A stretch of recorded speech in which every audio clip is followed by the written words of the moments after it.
In this video, we are going to discuss about a very important thing that's related to the Indian economy and Indian financial system. And ये chapter एक बहुत ही छोटा सा chapter है and बिल्कुल basic सा chapter है and further इसको मिस आउट नहीं करना चाहिए क्योंकि अगर एक आधा क्वेश्चन यहाँ से आ जाता है तो definitely it's going to help you. So it's related to the 11th chapter from the IEIFS module B over there and it's going to help you and do watch this video till end. And अगर आपने अभी तक channel को subscribe नहीं किया फटाफट से channel को सब्सक्राइब कर लीजिए. And let me tell you one thing that full course is available and if you want to get free PDFs of all the 4 papers of JAIIB simply आपको हमारी वेबसाइट jaiib.learningsessions.in पर जाकर के sign up कर लेना है. Link description में भी मिल जाएगा एंड वहां पर जाकर के आपको सिंपली पीडीएफ सेक्शन पर जाना है and you'll be able to access all the PDFs over there free of cost. So let's start the session over here and it's related to the issues which are being faced by the Indian economy over there.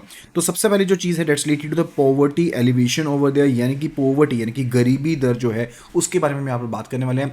So Indian जो planning commission है उसके हिसाब से 2011-12 में estimate था 25.7% जो rural population है and 13.7% जो आपके पास अर्बन पॉपुलेशन है वो पॉवर्टी लाइन के नीचे है यानी कि बिलो पॉवर्टी लाइन है जिसको हम BPL भी कहते हैं that is a below the poverty line over there right. And अगर हम इनइक्वालिटी की बात करें तो इंडिया बहुत ही ज़्यादा जल्दी से ग्रो करने वाली इकोनॉमीज में से एक है एंड साथ के साथ इसमें आपको जो सोसाइटल अनइक्वालिटीज मिलती हैं वो भी ज़्यादा देखने को मिलती हैं. जो टॉप 10% पॉपुलेशन है वो 57% जो नेशनल इनकम है उसे अर्न कर रही है. So you can look at the inequality over there यानी कि अमीर अमीर बनता जा रहा है गरीब गरीब होता जा रहा है. तो this is actually related to the second problem second issue. Third one it's related to migration and excessive pressure on resources over there. Migration का मतलब होता है कि जब एक पर्सन लेट्स से कि वो पहले दिल्ली में था अब वो यहाँ पर कहीं और मूव कर रहा है ठीक है किसी और लोकेशन के ऊपर मूव कर रहा है दैट्स रिलेटेड टू माइग्रेशन. क्यों? क्योंकि उसको वहाँ पर बेटर इकोनॉमिक पॉसिबिलिटीज देखने को मिल रही हैं उस पर्टिकुलर लोकेशन के ऊपर. इसी तरह से माइग्रेशन जो है वो एक वर्ल्ड वाइड फिनोमिनन है जो पर्टिकुलरली बहुत से फैक्टर्स के ऊपर डिपेंड करता है जिसको ब्रेन ड्रेन के साथ भी हम रिलेट कर सकते हैं. इसमें सोशल फैक्टर स्टेटस फैक्टर्स आपकी पॉलिटिकल फैक्टर्स हो सकते हैं कल्चरल फैक्टर्स हो सकते हैं इन्वायरमेंटल फैक्टर्स हो सकते हैं हेल्थ से रिलेटेड इश्यूज हो सकते हैं या बेटर एजुकेशन के लिए भी लोग यहाँ पर एक जगह से दूसरी जगह पर मूव करते हैं. Then further after that it's related to jobless growth.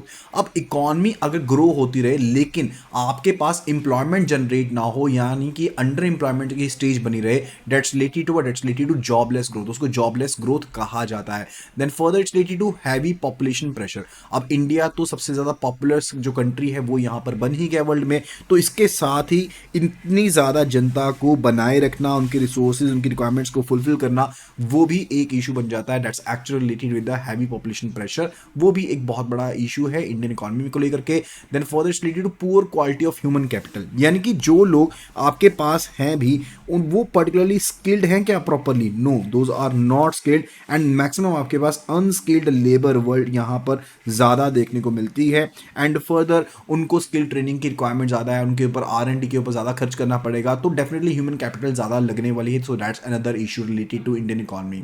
Further pandemic situation कोविड-19 के बारे में सभी जानते हैं and further it was first of its kind जब यहाँ पर इसने सभी इकोनॉमीज को हिट किया एंड इंडियन इकोनॉमी के ऊपर भी इसका इम्पैक्ट पड़ा. अब यहाँ पर RBI की रिपोर्ट के हिसाब से on the currency and finance 2021-2022 ये कहा गया कि इंडिया को कम से कम 13 साल का टाइम लगने वाला है कोविड-19 से रिकवर करने के लिए क्योंकि जो रिसोर्सेज हम वहाँ पर अपने खर्च कर चुके हैं क्योंकि आपकी इकोनॉमी बिल्कुल बंद हो गई थी तो आपने वर्ल्ड बैंक से असिस्टेंस ली और ऑर्गेनाइजेशन से असिस्टेंस ली आपने MSME को बेनिफिट्स दिए और सेक्टर्स को बेनिफिट दिए ताकि उनको रेजुनेट किया जा सके तो वो भी एक बहुत बड़ा इशू था.